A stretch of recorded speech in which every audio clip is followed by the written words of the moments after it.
Aleluias, aleluia, Jesus é bom, meus irmãos. Amados, nós começamos no domingo passado a falar um pouco a respeito sobre discipulado e a importância, de sermos e fazermos discípulos do Senhor. Isso é muito importante. Um exemplo que eu vou te dar rapidamente, mas para que você entenda a importância de nós praticarmos isso. Essa semana eu estive no escritório regional da igreja, alinhando algumas coisas, entregando alguns relatórios da nossa igreja também. Eu não sei se os irmãos sabem, mas todo mês eu tenho que entregar um relatório da igreja, e eu tenho que entregar um relatório meu, de pastor, E tem que preencher alguns tópicos, algumas coisas que a gente fez, outras que a gente não fez, e escrever algumas coisas também. Então eu estive lá para conversar com o nosso líder regional, o bispo Paulo Roberto, uma bênção de Deus. E ele é uma das pessoas que tem me discipulado, que tem me orientado, Eu tenho ele como uma pessoa que me discipula, assim como nós temos a vida do bispo Bruno Tomás, mãe, onde a gente fomos. O bispo Bruno também sempre está me ligando, perguntando, me discipulando, me orientando nas coisas, e assim vai, O pastor Áquila de Minas Gerais também. Isso é muito importante na nossa vida pessoal, irmãos. Tem pessoas que falam assim: eu não preciso ir para a igreja. Isso é o maior equívoco, é o maior erro. Caminhar sozinho é o maior erro, irmão. Além disso ser um sentimento egoísta, isso não é compatível com as orientações que a Bíblia nos dá a respeito de congregarmos juntos, de estarmos em união. A Bíblia diz que como o ferro afia o ferro, assim um irmão afia o outro. Então é importante estarmos juntos e nos discipulando, porque isso promove no corpo o crescimento. Todo mundo cresce. Então não pode sobrar nem sequer um resquício de individualismo. Não, tem gente que pensa isso. Eu faço sozinho, eu vou sozinho, sozinho vai morrer sozinho também. Vai ficar desamparado quando estiver numa situação difícil. Para quem vai ligar? Para quem vai pedir orientação? Para quem vai pedir uma intercessão? Para quem vai pedir um socorro? Agora, se a gente está em comunhão, meu irmão, às vezes o pastor Daniel está lá com o carro dele, de repente o carro furou o pneu, ele liga: pastor, estou aqui, o carro furou, estou com a família, eu vou lá, corro, socorro ele, levo um pneu. É isso, um pelo outro. Então, isso são frutos de um discipulado eficaz, de uma vida de discipulado eficaz. Isso é fundamental para o nosso desenvolvimento pessoal e coletivo. A igreja, ela cresce através da visão do discipulado por causa disso, porque é uma visão de unidade, de um pelo outro, um ajudando o outro. Na prática, o discipulado, ele é o pastor discipulando a igreja, mas a igreja escolhendo um para discipular. A igreja falando: não, eu vou ligar para fulano, vou conversar, vou saber se ele... Isso é discipulado. Não, vou mandar uma mensagem para Beltrano, vou perguntar. O César falou: nossa, o Abner mandou mensagem para mim. Olha, isso é importante, irmão, na vida de uma pessoa que não está na igreja. Quando você envia uma mensagem, quando você liga e fala assim: poxa, você fez falta nesse culto. Olha, sentimos sua falta. Está faltando gente aqui hoje, Então que tal depois a gente mandar uma mensagem? Você fez falta, você faz parte desse lugar. É isso, amado, um amando o outro, um ajudando o outro. Porque a gente não sabe a vida do próximo. Pode ter alguém que está muito fraco, irmão. Pode ter alguém que está muito para baixo, ao ponto de olhar e falar assim: pô, eu não estou afim de ir para a igreja hoje, eu estou meio para baixo. Aí um irmão vai, liga e fala: olha, você fez falta. A pessoa já se sente importante, ela se sente parte desse corpo de Cristo. Então é isso que temos que fazer. E aí nós vamos nos alinhando e crescendo, amadurecendo, se desenvolvendo na presença do Senhor. Pois bem, em Mateus capítulo 28, vamos ler junto. Mateus capítulo 28, versículo 18.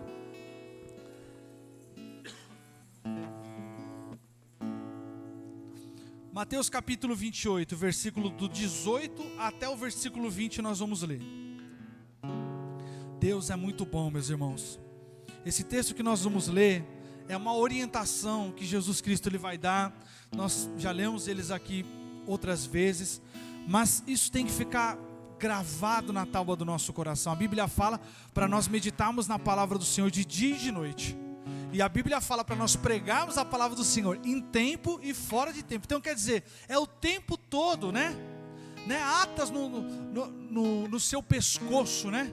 Quer dizer, pendure no seu pescoço a palavra, né? Deixe com você a palavra, medita nela, coloca nos umbrais das portas, porque não podemos esquecer e temos sempre que ler e reler a palavra de Deus. Isso traz edificação e traz transformação do nosso comportamento. Mateus 28:18 diz assim a palavra do Senhor: Jesus se aproximou deles e disse: toda a autoridade no céu e na terra me foi o quê, meu?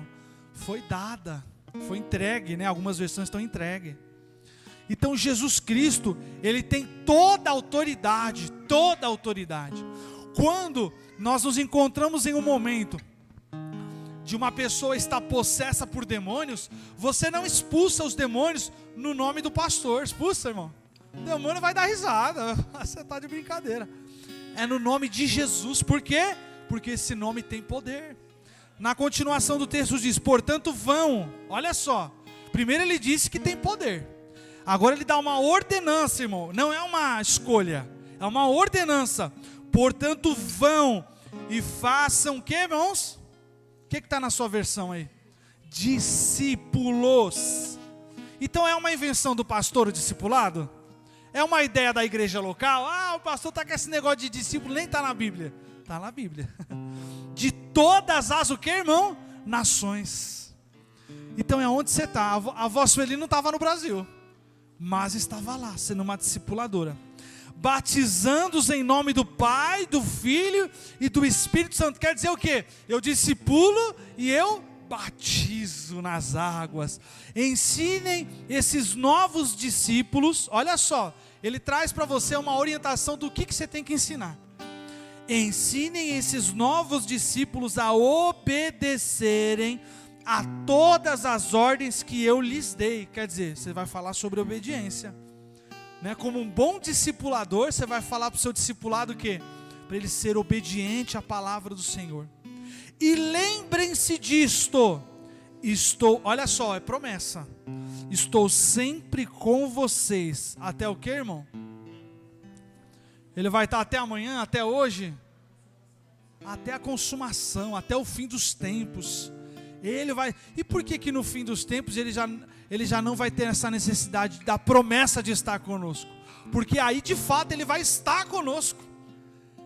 Nós vamos cear com ele, nós vamos ter comunhão com ele, amém, irmãos? Para isso que nós somos passageiros sobre essa terra.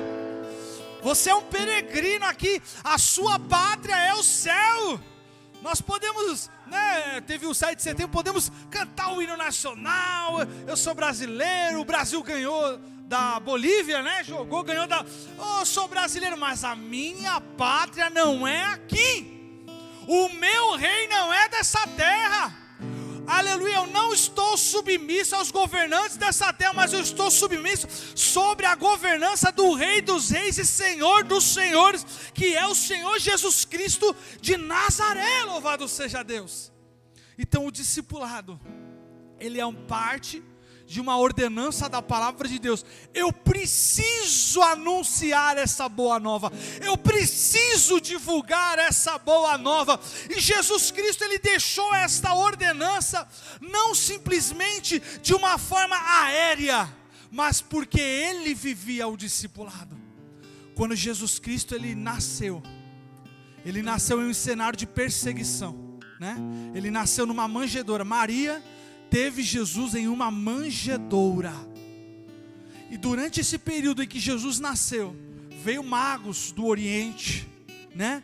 Veio pessoas trazerem essências, presentes para o nascimento do Senhor Jesus Cristo de Nazaré.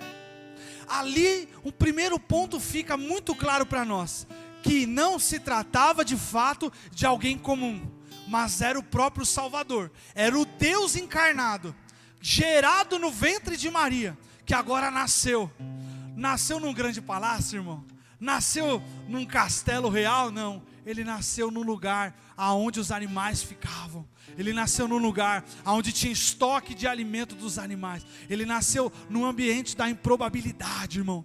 No ambiente do acaso. No ambiente em que nada se poderia acontecer, mas de repente tudo aconteceu. O céu se moveu e lá estava Jesus nascido. E agora pessoas vindas de diversas regiões, vindo até Jesus, foram avistadas através de anjo, foram avistadas através das estrelas do céu. E eles conseguiram localizar aonde estava Jesus Cristo, e lá eles levaram algumas essências, alguns presentes para o nascimento do Senhor Jesus Cristo.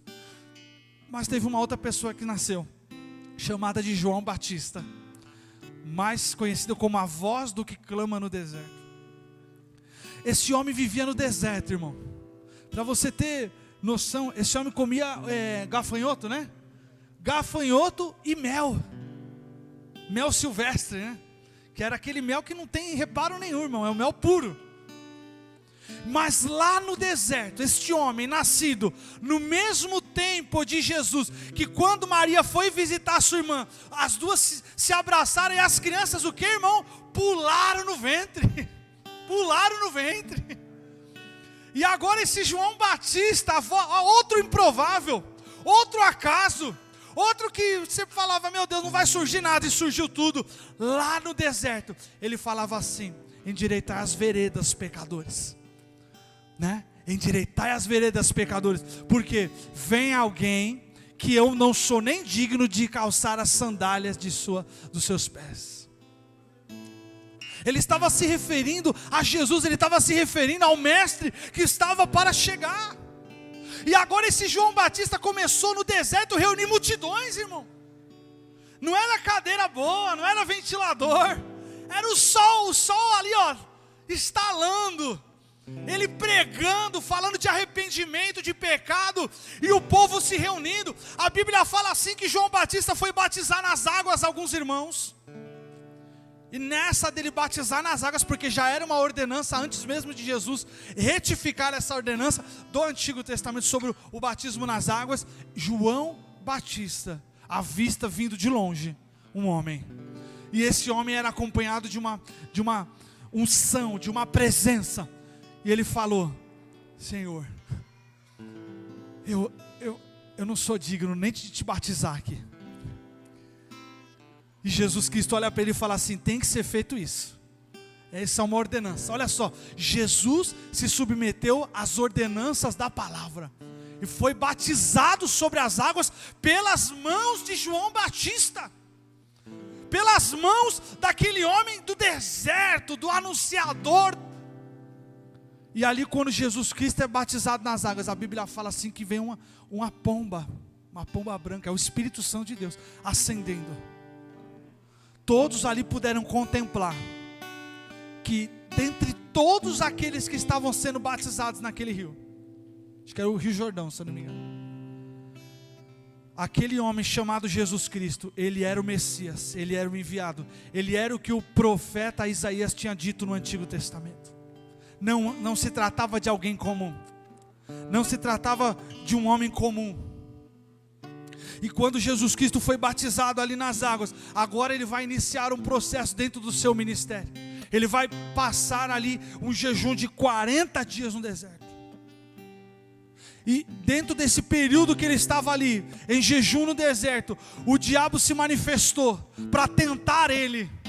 O diabo se manifestou para falar: olha, eu posso te dar esse reino, eu posso te dar esse povo todo. Olha, se você se lançar daqui, né, Deus dará ordem aos teus anjos ao teu respeito para te livrar. E aí Jesus fala: olha, não tentará o Senhor teu Deus.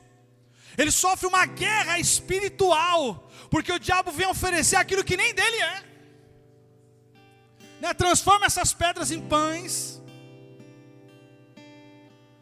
Amados, eu não sei o que você tem passado na sua vida e como tem sido os seus dias. Às vezes você está aqui nessa manhã, é só por Deus que você veio aqui hoje. Às vezes se eu der oportunidade para você aqui contar como foi sua semana, nós vamos sair daqui tudo chorando hoje. Você fala: pastor, a luta está travada, os problemas só aumentam, as dificuldades parecem que não tem fim. Eu saio de uma situação, vem outra. Eu oro de um jeito, acontece de outro jeito. Eu não estou entendendo o que está acontecendo. Eu tenho sido fiel, eu estou vindo aos cultos, eu estou orando, eu estou clamando. Mas deixa eu te falar uma coisa. Você tem que entender que se Jesus passou 40 dias no deserto, que se Jesus, que é Jesus, foi tentado pelo diabo, eu e você não estamos isentos disso. Só que tem um detalhe: Jesus Cristo venceu. Amém, irmãos? Jesus Cristo venceu. A Bíblia fala assim: onde está a morte, a tua vitória? Onde está o inferno, o teu aguilhão? Quer dizer, as obras das trevas foram paralisadas com a morte e ressurreição de Jesus Cristo. Então, ao contrário da pessoa de Jesus que estava ali sozinho, sendo tentado, mas tinha com ele a palavra revelada da verdade, eu e você temos a presença.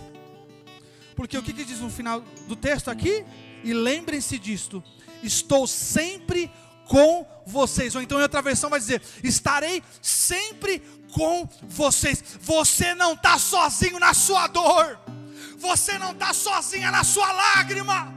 Você não está sozinha na sua tristeza, na sua angústia. Jesus está com você nesse barco. O deserto vai passar, a aflição vai passar, aleluia, a ansiedade vai passar, os sentimentos que têm te dominado e tentado fazer você paralisar, eles vão passar, porque com você está o El Shaddai, o Jeová Jireh, o grande eu sou, o Jesus de Nazaré, que entra na provação, que entra na luta, que abre porta onde não tem parede, aleluia. Esse é o Jesus que está com você. Esse é o Papai do céu que está com você. Estarei com você até o fim. É até o fim. Em outras palavras, Jesus está dizendo assim: eu estou fechado com você. Você não está sozinho, o barco não vai naufragar, você vai superar essa luta, você vai dar a volta por cima, você vai ver as providências de Deus sobre você e sobre as orações que você tem feito, aleluia. Após esse período de jejum, após Jesus ser tentado, o diabo teve que sair em retirada, né? Sai de mim, Satanás. O diabo teve que fugir, irmão. A palavra do Senhor fala que Jesus Cristo vai começar a levantar agora quem, irmãos? Os seus discípulos, né? Os apóstolos, aqueles que vão estar ombro a ombro com Ele, aqueles que vão estar lado a lado com Ele. E Ele levanta uma equipe de 12, né? Contando com Ele, uma equipe de 12 homens de Deus. Não eram homens de Deus. Eram homens de Deus, irmãos? Não era. Agora você vai falar: pastor, essa pregação está errada. Não era um homem de Deus. Não era um homem tão temente a Deus assim, não. Mas Deus encontrou eles. Jesus, como um bom discipulador, Ele começou a discipular. Ele vai pegar Pedro, Ele vai pegar Tiago, Ele vai pegar Mateus, Ele vai pegar Judas. Ele começa a levantar uma equipe. Você pode olhar e falar assim: olha, é estranho, por que Jesus levanta Judas, que o traiu? Amado, você tem que entender uma coisa. A Bíblia vai dizer assim, que lá no céu, no momento de adoração e glória, Lúcifer era um anjo de luz, mas ele deixou ser tomado por um sentimento que estava no ar. Ele deixou ser tomado por um sentimento que tornou ele ganancioso, querendo colocar o trono dele acima do trono de Deus, e foi lançado sobre a terra. Com 1/3 dos anjos caíram do céu, caíram da glória, caíram da presença, foram afastados da presença do Cordeiro Santo. Então, quando Jesus levanta Judas, não se trata de um Judas até então que fosse trair Jesus, apesar de Jesus ser onisciente e saber o que viria a ser no final das contas. O que Jesus estava fazendo era dando uma oportunidade para que Judas pudesse entender que adotar os sentimentos que aproximassem ele de Deus eram muito mais importantes para o futuro dele do que ele adotar um sentimento egocêntrico e ganancioso de querer levar vantagem em cima de Jesus e dos apóstolos. Então Jesus levanta ele como uma oportunidade dele mudar de caráter, dele mudar de vida. Assim como ele levanta Pedro como uma oportunidade de mudar de caráter, de mudar de vida. Então estar na presença de Deus é termos a oportunidade de mudar a nossa vida, meus irmãos. Não podemos permanecer como estamos ao encontrar com Jesus. Não tem como permanecer como está ao encontrar o Senhor Jesus Cristo de Nazaré. Quando nós temos um encontro verdadeiro com Ele, as coisas são transformadas em nossa vida. E isso não se trata de uma imposição humana. Não é o pastor que faz isso, não é o evangelista que faz isso, mas é o próprio Jesus de Nazaré que começa a nos transformar de dentro para fora, e nós começamos a ser imagem e semelhança do Criador, e nós começamos a ser agora discípulos do Senhor Jesus Cristo. A nossa conduta muda, o nosso jeito muda, a nossa veste muda, tudo em nossas vidas muda para se parecer cada vez mais com Jesus Cristo. Aleluia. Você olha e você fala: pastor, está difícil, pastor, é um sufoco. Vai passar esse sufoco, porque nessa luta Deus está te ensinando muita coisa, irmão. Nessa luta Deus está te mostrando muita coisa. Aleluia. Esse problema que você tem passado é um alerta. Deus está querendo te convidar para algo maior. Deus está querendo abrir novas oportunidades, novas portas. Se você está na presença do discipulador Jesus, tudo que acontece na sua vida gira em torno de um propósito maior. Você não está sozinho e nem vai morrer sozinho. No final da sua história, você vai ter testemunho de poder e glória para contar, porque grandes coisas vão acontecer depois dessa luta. Vai passar, é um tempo, mas esse tempo é importante. Deus quer que você tenha mais sensibilidade no Espírito. Deus quer que você ore mais. Deus quer que você jejue mais. Deus quer que você se consagre mais. Se eu parar aqui para contar, irmão, as lutas, nós vamos ficar aqui a manhã toda, só dessa última semana aqui. Vou ficar a semana toda aqui para contar. E um dia, acho que um dia não dá. Mas você sabe o que aconteceu hoje? Nós estamos aqui de pé, não estamos, irmão? Nós estamos aqui de pé. O diabo está sendo envergonhado hoje. Ele queria paralisar você durante a semana. Ele queria esmurecer tua fé. Ele queria fazer você desistir. Ele colocou argumentos em seu pensamento para você não vir na igreja hoje. Mas você está aqui dando glória. Você está aqui dando aleluia. E ele está sendo envergonhado porque ele tentou te paralisar. Mas maior é o teu Deus que está com você. Aleluia. E o diabo é envergonhado. As armas que ele usa são frustradas, são envergonhadas, porque o nome de Jesus tem poder, meus irmãos. Jesus levanta homens comuns e transforma em homens fervorosos, cheios da unção. Então o posicionamento de nós como discipuladores é fazer os nossos discípulos se tornarem homens e mulheres de Deus, cheios da unção, cheios da presença, cheios do entendimento de Deus. Só que tem um detalhe, irmão: eu só posso oferecer aquilo que eu tenho. Então antes de eu querer discipular, eu preciso ser discipulável. Aprendi essa palavra essa semana. Paulo falou: o bom, Aderson, é que você é discipulável. A gente pode rasgar o verbo com você que você vai entender.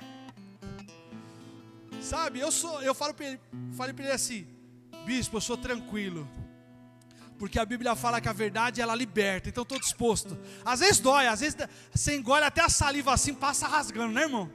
Caramba, essa pancada. Eu cheguei em casa, a Nubia perguntou: como foi a conversa? Falei: pô, eu fui detonado lá, meu. Ela: nossa, foi isso mesmo? Eu falei: foi muito bom. Ela: você foi detonado lá? Falei: tem hora que você precisa de um chacoalhão. Então, irmão, se eu quero ser um bom discipulador, se eu quero ganhar almas para o reino de Deus, se eu quero ser um instrumento na vida do próximo, eu tenho que estar disposto a ouvir Jesus. Eu tenho que estar disposto a me submeter à palavra de Jesus. Eu tenho que adotar hábitos que vão me aproximar de um relacionamento com Jesus. Não tem como eu querer fazer se eu ainda não sou. Eu primeiro tenho que ser para depois eu fazer, meus irmãos. Não tem como eu exercer uma profissão se antes me capacitar para exercer exercer ela. É um princípio básico da humanidade. E se eu sigo esse princípio de acordo com a palavra de Deus, eu vou crescer em graça, eu vou crescer em conhecimento, em proximidade, em unção. E quando Deus começar a me usar, vai ser uma tocha na terra, vai ser cheio da unção, cheio da glória, cheio do poder, para levar a palavra de Deus. Aleluia.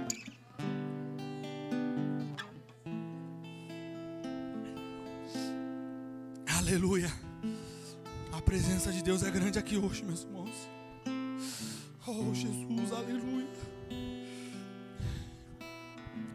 A missão de Jesus, a missão que Jesus deixou através da grande comissão. O que é a grande comissão? É o ide, irmão, né? Ide por todo mundo e pregar o evangelho a toda criatura, né?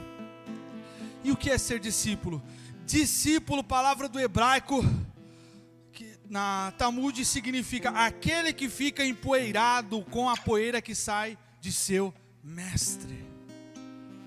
Como assim aquele que fica empoeirado da poeira que sai de seu mestre? Você está tão perto da pessoa que está te discipulando, que quando ela limpa a roupa assim, pega em você a poeira. Você está perto, você está convivendo. Então pega a visão, mais uma coisa a respeito do discipulado. Discipulado é convívio, tem que conviver. Pastor, mas como assim? Ó, convida para dar um rolê, né? Convida, ó, vem aqui em casa, vem almoçar hoje. Convida uma família, né? Pode me convidar também. Vem almoçar aqui em casa. Como você está? Como está seu coração? Posso orar por você? Faça isso, exercite isso. Exercite, porque as habilidades que você tem, elas começarão a ser forjadas, elas começarão a ser ampliadas pelo poder de Deus na sua vida. Porque quanto mais você exercita, mais cresce, mais manifesta.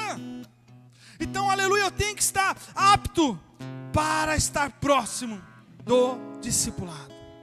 Atos 1:6 diz: então os que estavam com Jesus lhes perguntaram: Senhor, será esse o momento em que restaurará o reino de Israel? Houve um equívoco da parte dos apóstolos, dos discipulados. Eles estavam entendendo, irmão, guarda isso no seu coração, que Jesus ia reinar ali. Eles falaram: não, Jesus veio para a terra, ele vai reinar aqui, Roma vai cair, nós vamos levantar um grande exército. E Jesus não estava falando disso. Jesus não estava falando de armas humanas.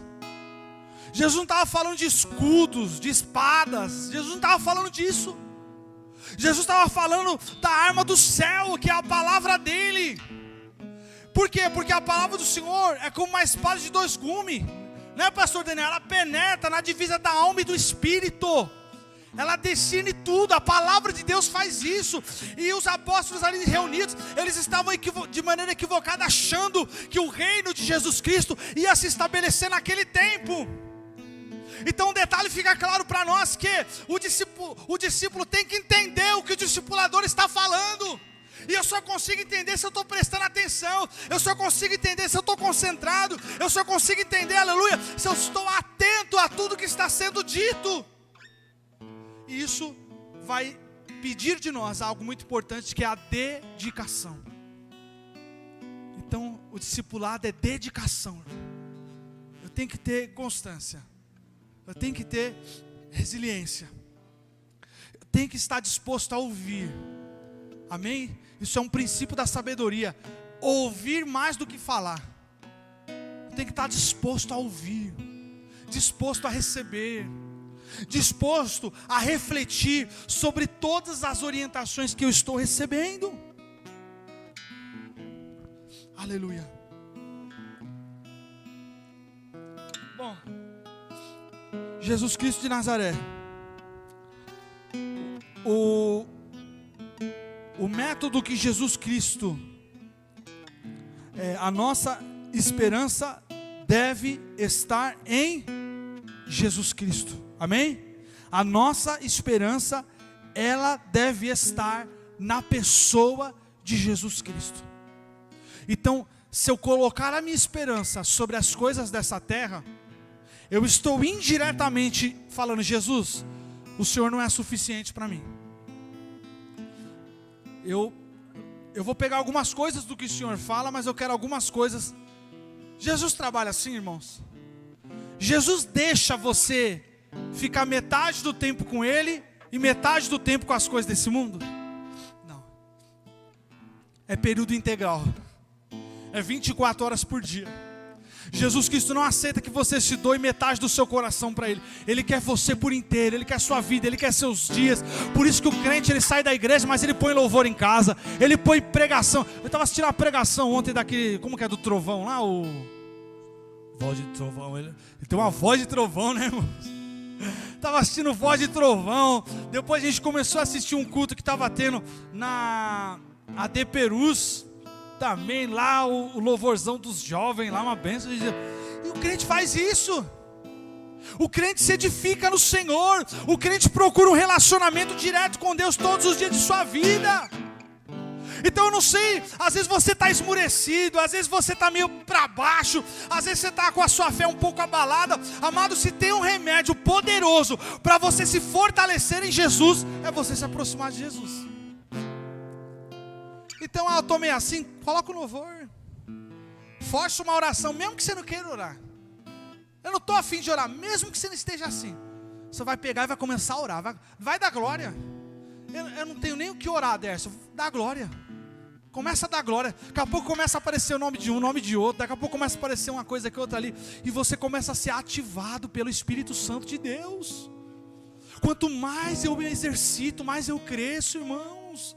Agora o crente não pode deixar de orar, não pode deixar de buscar, não pode deixar de se relacionar com Jesus Cristo.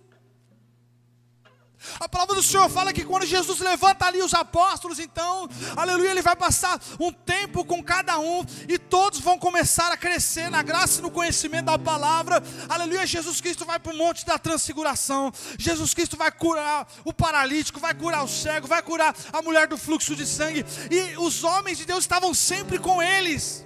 Os discípulos estavam sempre ao lado de Jesus Cristo, vendo e contemplando tudo.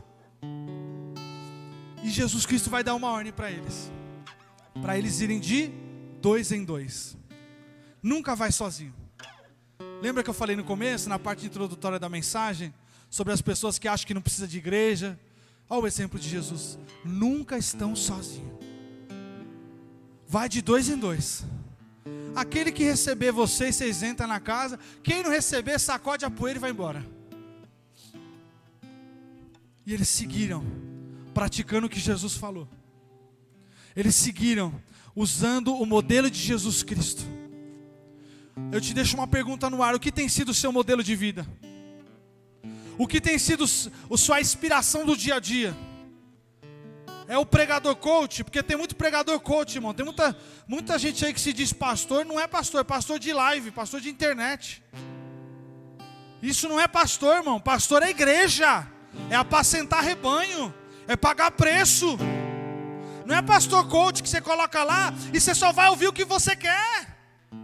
Só palavrinha que vai massagear o seu ego, que vai te emocionar, que vai te arrepiar. Só o quê? Só doçura. Isso não é evangelho, irmão. O evangelho é de confronto. Na noite da última Santa Ceia, Jesus Cristo falou assim para Pedro, falou: aparte de mim, Satanás. Porque Pedro se achando bonzão, se achando maioral, falando: não, Senhor, aqui ó, todo mundo que está aqui na Santa Ceia pode te trair, mas eu não vou te trair. Amados, em nome do Senhor Jesus Cristo, aleluia, o diabo não está de brincadeira, ele está atuando. E quanto mais nós deixamos de se aproximar de Jesus Cristo, quanto mais nós deixamos de vir para a igreja, de buscar o Senhor, de orar, de jejuar, mais nós estamos dando uma liberdade para que o inimigo possa atuar em nossa vida. E você sabe o que o diabo abre uma brecha para ele fazer na nossa vida? Ele coloca o desânimo, irmão. Essa semente é do mal. Ele coloca o desânimo. Ele fala: eu não vou mais não. Eu não vou mais para a igreja não. Ah não, olha fulano, eu não gosto de fulano, eu não vou mais para a igreja não. Eu não gosto de Beltrano, eu não vou para a igreja não. Não, olha, ciclano fez mal para mim, eu não vou na igreja não. Nós vamos na igreja por quem? É por Deus, irmão. Ele morreu e ressuscitou na cruz do Calvário. Ninguém está aqui reunido para admirar um ao outro. Nós estamos aqui reunidos para admirar o Senhor do Senhor, o Rei dos Reis, aquele que é digno de toda honra, de toda glória e adoração. A nossa motivação deve ser o Senhor. O nosso respirar deve ser o Senhor. A nossa alegria deve ser o Senhor. O nosso ânimo deve ser o Senhor. Aleluias! Glória a Deus! É Ele que nos sustenta. Então Jesus confrontou os apóstolos na última ceia. Isso significa que o Evangelho confronta. O Evangelho ele vem e traz a verdade. Em nome de Jesus, se coloque em pé por gentileza, nós já estamos encerrando. Igreja, o que é um discípulo de Jesus? Primeiro, a missão de um discípulo é, repita comigo, fazer discípulos. Em Mateus 28, do 18 ao 20, amém? Que nós lemos, né? A parte mais importante do texto é: façam discípulos. Jesus está dizendo: façam o que eu fiz com vocês. Então, como eu disse no início da mensagem, Jesus Cristo não estava pedindo para eles fazerem uma coisa que Jesus não estava fazendo. Jesus pediu para eles darem continuidade a algo que o próprio Cristo tinha começado, louvado seja Deus. Segundo, olha lá, nós estamos falando do que é um discípulo de Jesus. Segundo, o discípulo está comprometido com o Evangelho em todo o mundo. Então o discípulo ele ora pelas nações, ele ora pelos povos, ele ora pelos países que perseguem os cristãos, né? Então é no seu bairro, dentro da sua igreja, na sua cidade, no seu estado, na sua nação, em todo o mundo. É na Judeia, Samaria, até os confins da terra. Terceiro, o jeito que Jesus falou para aumentar nossa família. Batizando, amém? Quando nós batizamos, aumenta a família, né? Para entrar na família, você deve nascer de novo. Segundo, ensinando, que é explicando o Evangelho para as pessoas. E terceiro, o que a gente falou hoje aqui nessa manhã, obedecendo. Um discípulo é uma pessoa obediente. Pegou a visão? O que é um discípulo? É uma pessoa obediente. Obrigado, pastor. Ensinável. Está entendendo, irmão? Ela é flexível, você consegue ensinar. Ela não vai ficar gritando, ela não vai ficar falando: ah, você está falando assim comigo. Não, ela vai ouvir, ela vai... Às vezes a gente não gosta, irmão. Eu não gosto muito de ficar... Mas a gente ouve, a gente respira. E depois, não é que é verdade? Você vai para casa, você medita e você fala: poxa, eu tenho que melhorar isso. Agora, nós não podemos é ficar parados, irmãos. Temos que estar em movimentação no reino de Deus. Sou Igreja de Deus.